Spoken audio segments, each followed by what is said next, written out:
Olá, queridos, tudo bem? Vamos aí para a nossa reta final para o Enem 2020. Lembrando, a nossa prova é dia 17, Ciências Humanas. Vamos gabaritar todas as de Geografia. Na aula anterior, a gente falou sobre umas questões relativas à agricultura brasileira, não é isso? Espero que tenham tido bastante proveito. Hoje a gente vai lembrar algumas questões com o intuito, assim, com aquela pegada ambiental. Beleza? Então vamos lá. Então, lembrando, muitas vezes a gente não vai se aprofundar no assunto, é só para lhe lembrar, aí você pega no seu livro e faz uma revisão. Tá ok? Então, a gente vai conhecer agora algumas questões com a pegada ambiental, que também é muito recorrente no Enem. Tá certo? Lembra que eu falei para vocês, vamos todo dia jogar uma bateria de questões e acertar o máximo possível, tá certo? Conto com vocês, tá certo? Vamos lá. A gente vai agora selecionar aqui as questões para a gente poder trabalhar numa boa, tá ok? Vamos lá. Deixa eu me posicionar aqui. Isso. Primeira questão, certo? A grande produção brasileira de soja, deixa eu tirar isso, né? Então vamos lá, querido, agora para valer, tá certo? A grande produção brasileira de soja, com expressiva participação na economia do país, vem avançando nas regiões do Cerrado brasileiro. Esse tipo de produção demanda grandes extensões de terra, o que gera preocupação sobre tudo. Então, só lembrando, né? Hoje, a grande força econômica brasileira é quem? O agronegócio, principalmente representado pela cultura de grãos, especificamente pela soja e pelo milho, mas principalmente quem? Soja. Né? É a nossa grande commodity, é o nosso grande produto de exportação, principalmente para a China, União Europeia e Estados Unidos, tá certo? O grande problema é que a cultura da soja ela vai repetir uma antiga prática brasileira, que são o quê? Os plantations, tá certo? Comentamos isso até na aula passada. Os plantations são grandes propriedades com o cultivo de um único produto com o objetivo de quê? Para exportação. Grande problema quando eu tenho uma grande monocultura é que ela vai inviabilizar a biodiversidade da região, tá certo?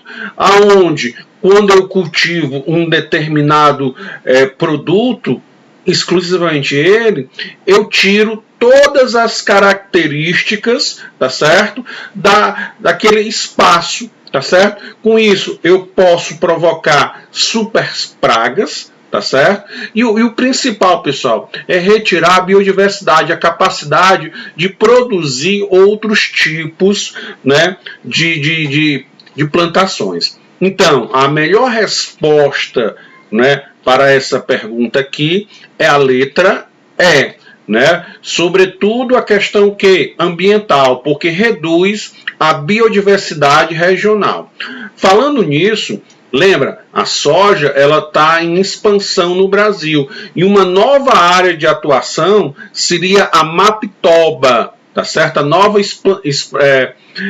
expansão agrícola brasileira, a nova fronteira agrícola brasileira é a Mapitoba. É uma região que engloba parte do Maranhão, parte do Piauí, parte da Bahia e parte de Tocantins. É a nova fronteira agrícola, a chamada Mapitoba. Tranquilo? Podemos ir para a próxima? Vamos lá. Questão 2. Né? A questão 2, ela vai falar...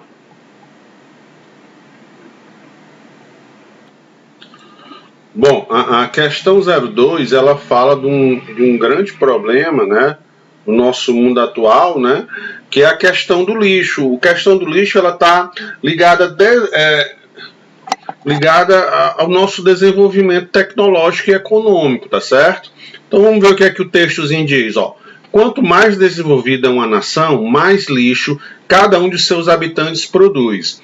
Além de o progresso elevar o volume de lixo, ele também modifica a qualidade do material despejado. Quando a sociedade progride, ela troca a televisão, o computador, compra mais brinquedos e aparelhos eletrônicos. Calcula-se que 700 milhões de aparelhos celulares já foram jogados fora em todo o mundo. O novo lixo contém mais mercúrio, chumbo, alumínio e bário. Abandonado nos lixões, esse material se deterioriza e vaza. A substância liberada infiltram-se nos solos e podem chegar aos lençóis freáticos, rios próximos, espalhando-se pela água.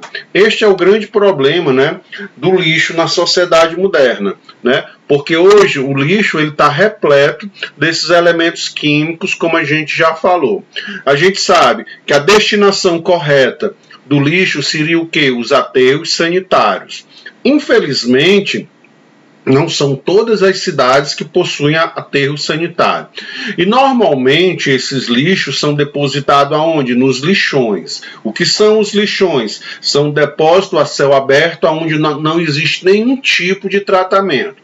Como consequência do despejo desse material nos lixões, né, eu vou ter a produção do churume, que é aquele líquido escuro, né, com cheiro bem ativo, que ele vai contaminar o solo e o lençol freático de toda aquela região próxima. Tá certo?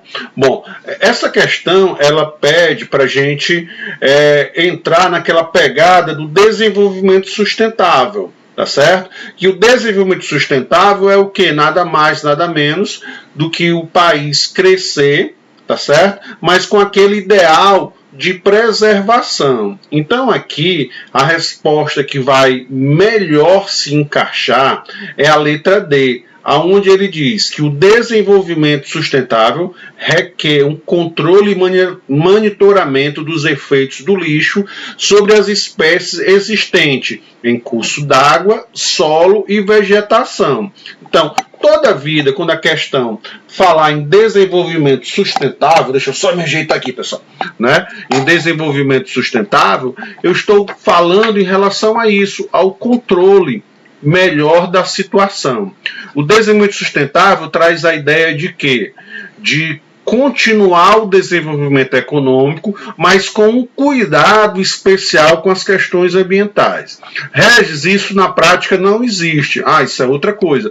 A gente não vai brigar com a prova. A prova ela tem o ideal do desenvolvimento sustentável, que é você crescer e fazer o monitoramento das questões ambientais.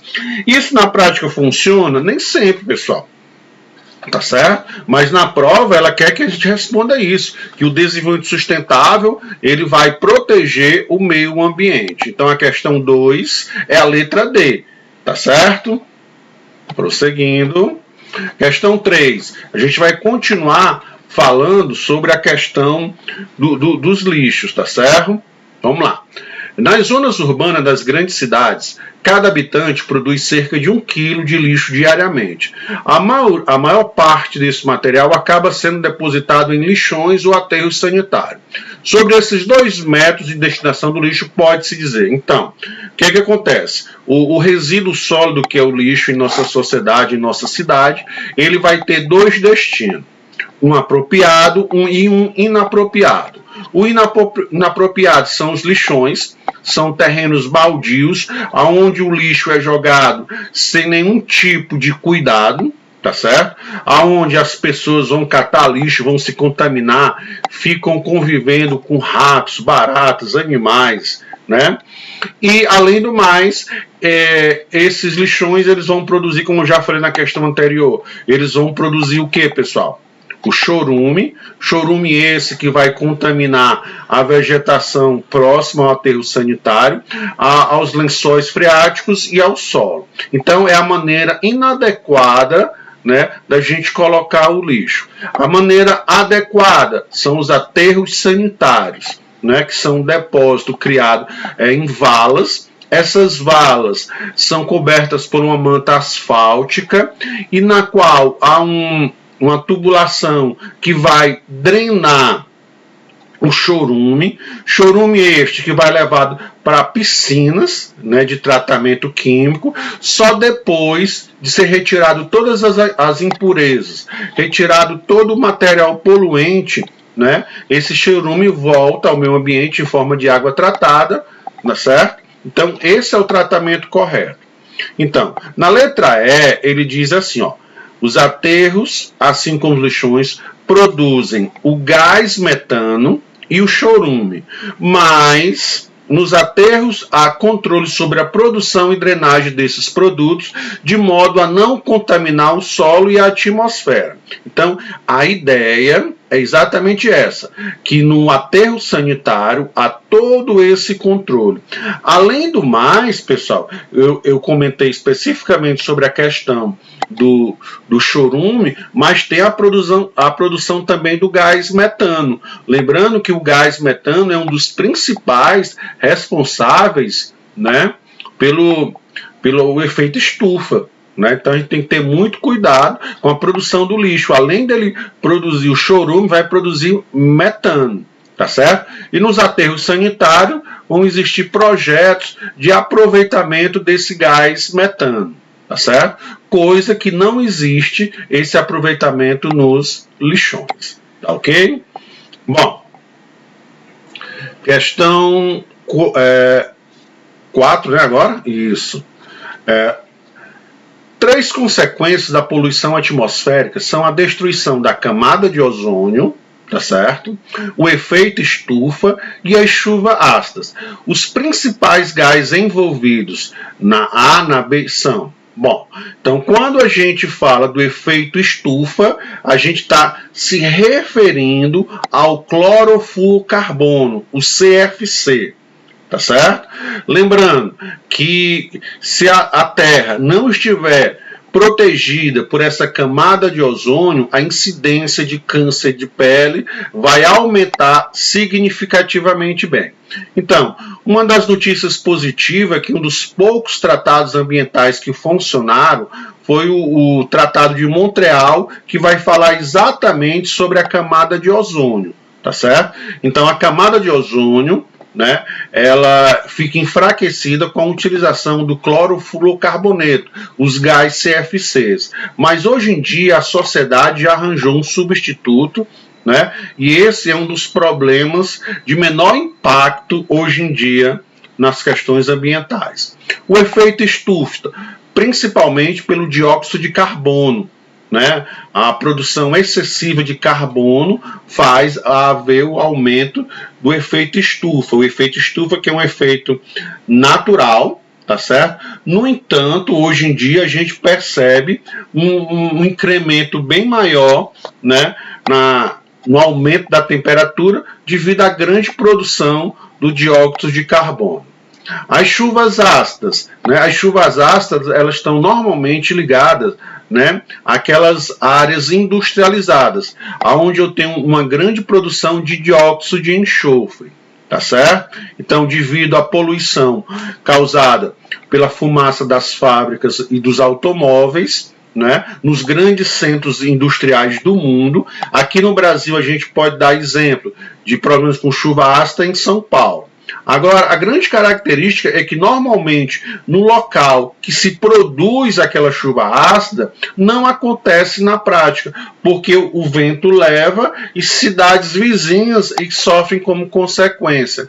Né? A gente tem o grande exemplo em São Paulo, que Cubatão sofreu muito, mas não por Cubatão, mas sim por São Paulo. Né? A chuva ácida produzida em São Paulo muitas vezes era empurrada, né, para Cubatão. A mesma coisa acontece nos Estados Unidos, ali na região nordeste dos Estados Unidos, onde tem um alto centro industrial.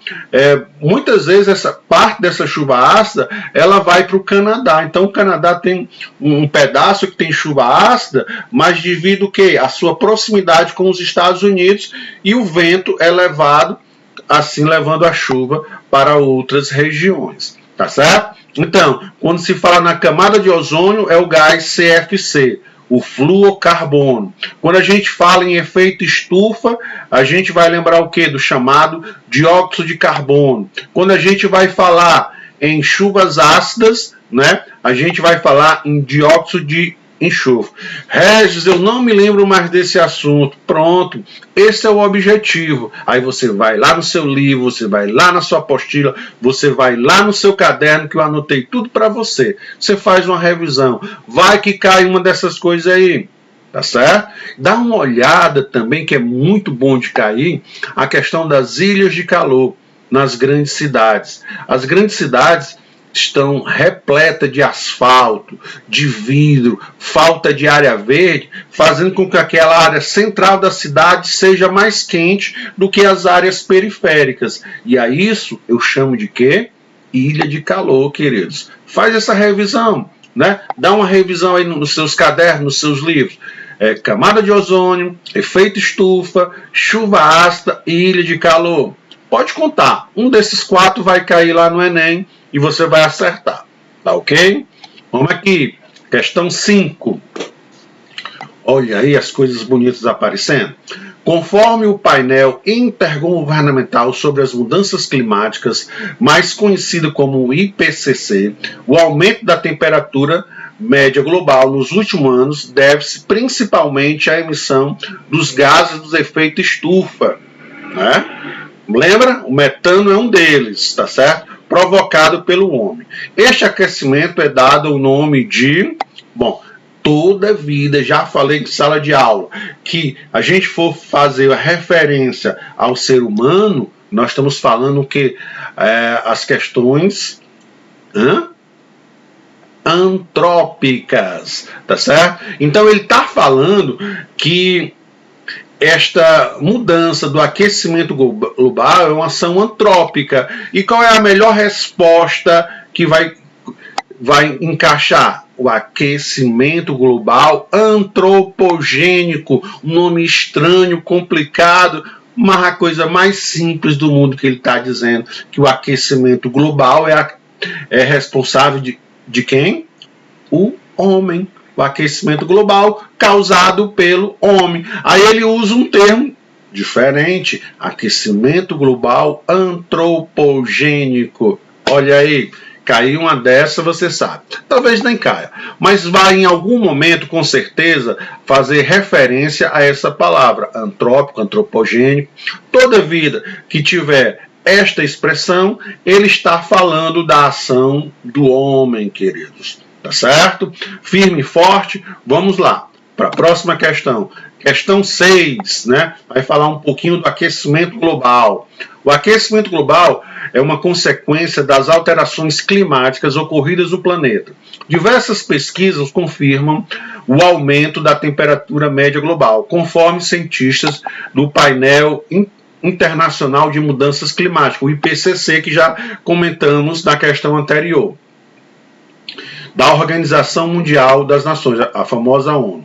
O século XX foi o mais quente nos últimos 5, né, com o aumento da temperatura em média de 0,3 a 0,6 graus.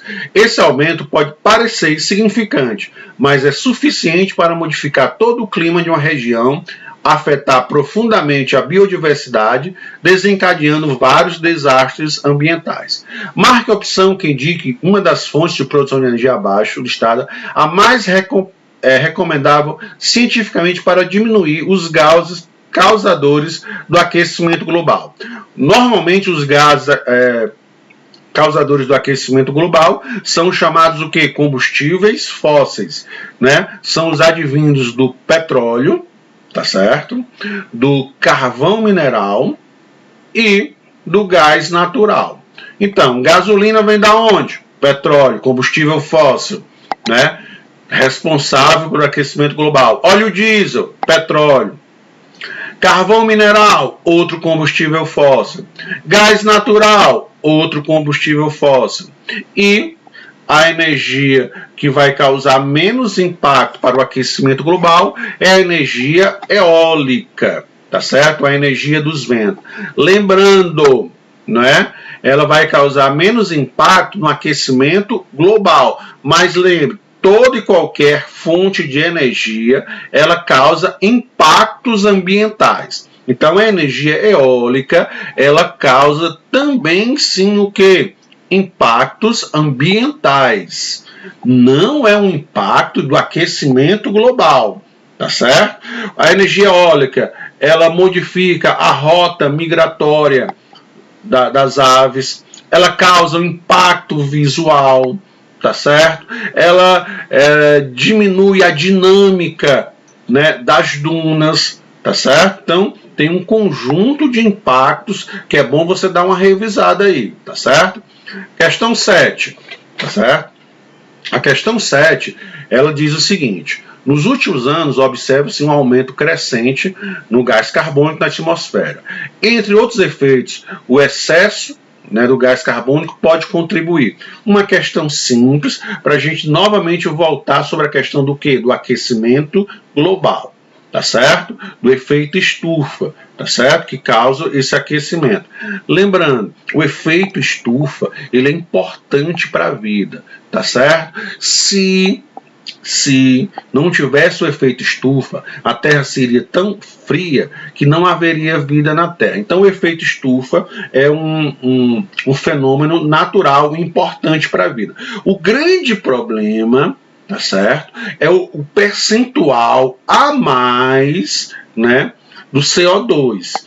Com isso, vai produzir um aquecimento mais do que o normal, o chamado aquecimento global. Letra D de dado. Tranquilo? Questão 8, né? Junto dessa pegada. Sobre o aquecimento global, que é um processo de elevação das temperaturas médias da Terra ao longo do tempo. Marque a alternativa correta. Bom, tem como causa principal a emissão de poluentes para a atmosfera do chamado gases estufas. Os gases estufas mais conhecidos são o gás carbônico e o gás metano. Então, o lixo, tá certo? Sim, né, contribui para o aquecimento global. O dióxido de carbono produzido pelos automóveis, pelas grandes indústrias, sim. E vejam, você já deve ter visto essa questão, a criação de gado também é um dos causadores do aquecimento global. Como assim, Red?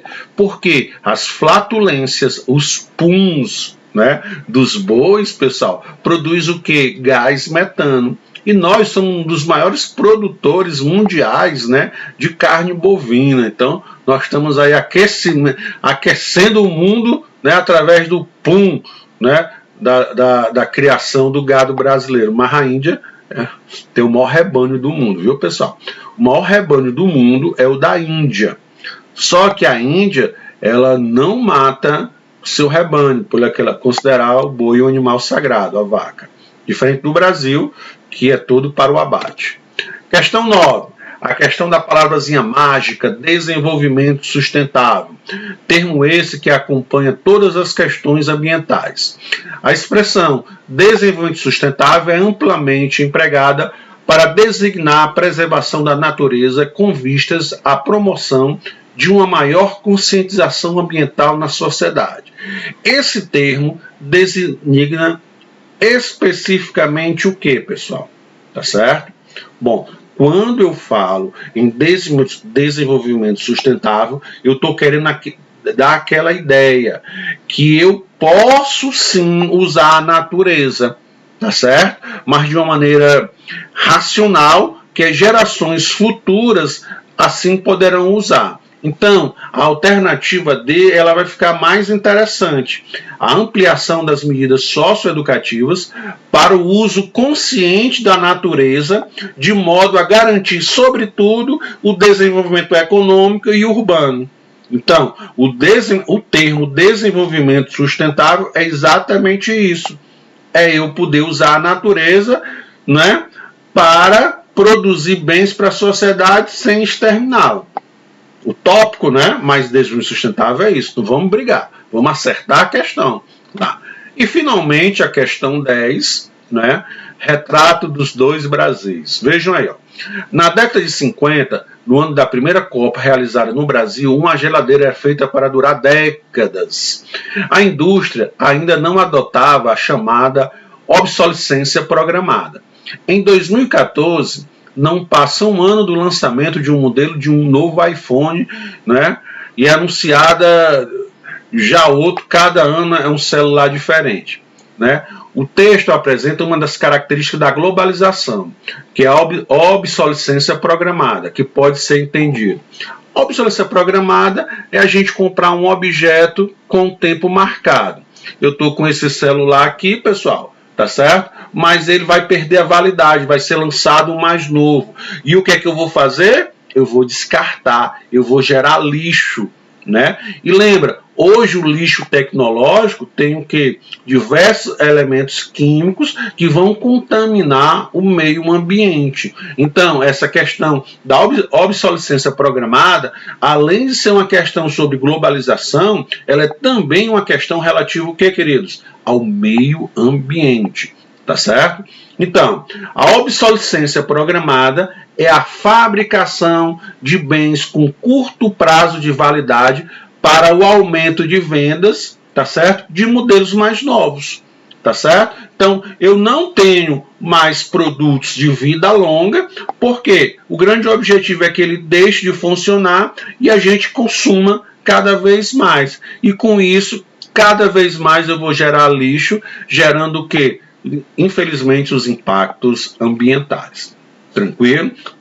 Pessoal, hoje eu fui um pouco mais rápido, né? Muitas atividades para fazer, a gente chegando bem próximo, produzindo aí muito material para vocês, tá certo? Amanhã a gente tem outra pegada aí, espero que a gente, né, vá um pouquinho mais devagar, mas vai dar certo. Então, até o dia da prova, a gente vai dar uma vasculhada nos principais assuntos e você fazendo a revisão, assistindo as videoaulas aqui, com certeza você vai se dar bem na parte de geografia. Então, até amanhã, queridos, e estude.